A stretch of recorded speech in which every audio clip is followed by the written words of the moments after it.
Welcome to another edition of 10 Count from Hollywood Smoke. I'm Steve Kim, joined by Doug Fisher and Michael Baca. Gentlemen, we are filming this on the early afternoon of June 27th, okay? So keep that in mind.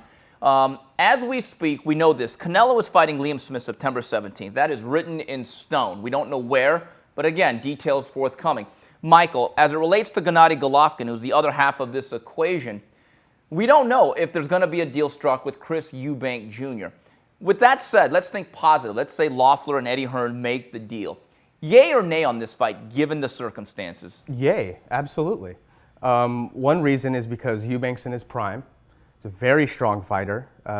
He likes to bring a fight, and I don't think he'll back down from Golovkin. We just saw him knock out Tom Duran in the undercard of Joshua Brazil. And he was no competition for Eubank, Duran was. But after the fight, Eubank called out Triple G. And he didn't make any gimmick about British people not fucking around. You know what I mean? So. Oh, they don't. They just did a Brexit. Okay? They don't F around. Really, they don't. Very good point. So, is it his best competition to date for Golovkin? I don't think so. I still give that to Martin Murray. Early last year. But I like the fight, considering the circumstances that we're going to have to wait for Canelo. Really, the only fight Triple G wants, fans want Triple G to fight.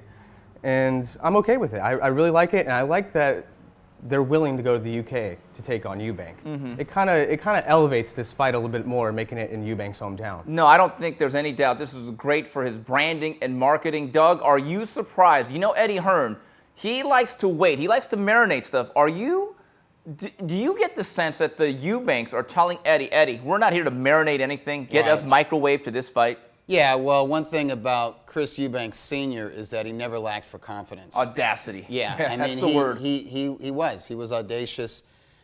He had unyielding self-belief when nobody believed in. I remember when he fought Nigel Benn for the first time. Yeah. He was totally counted out of that fight. He was just a guy. Mm-hmm. And he wound up taking the Dark Destroyer's best punches. He has one of the best chins in British boxing in recent decades, maybe ever. And he wore down Nigel Benn and knocked him out, and they had a wonderful rivalry for several years and a rematch that ended up in a draw, but it was a stadium fight.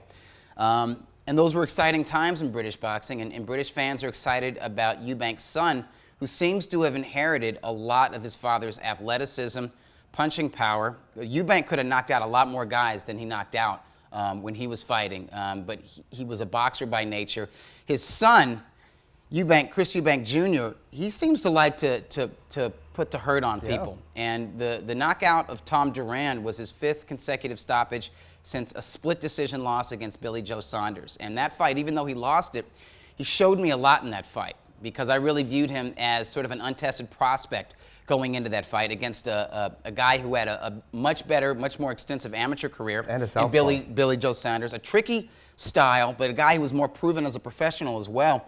And he almost pulled it off. So he showed me a lot in that fight. Doug, you know what that fight reminded me of is when James DeGale and George Groves fought. Even though DeGale lost at the end, I thought he was the better fighter at the end. And more of an upside, yeah, right?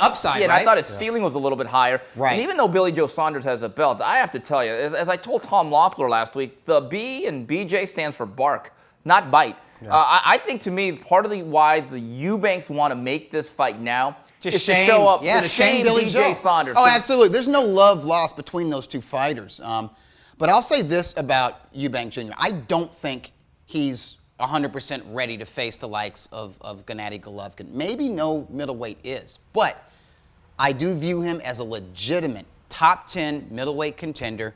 I do think he has a degree of professional seasoning at middleweight. I think the 12 rounds against Billy Joe Saunders advanced him. The 12 rounds that he went with Dmitry Chudinov, big, strong, then unbeaten Russian fringe contender, that was X. He gave him great pro resistance, and I think Eubank Jr. has developed and he's advanced fight by fight to the point now where I do believe, given his natural talent, and I do suspect that he can catch as well as pitch, and that weird style that he picks up from his father, I do think he can present some problems to Triple G. You know, Sugar Ray Robinson, I think, once said, being a champion is believing when no one else does. They have a belief. I mean, again, we talk about the word audacity. And Mike, I do think with the personality of Chris Eubanks Sr., and the fact that the UK fans on Twitter are clamoring for Golovkin to come to jolly old England, I think this has a chance to be a very big promotion. Yeah, absolutely. They're going to pack the house, and they're going to back their guy.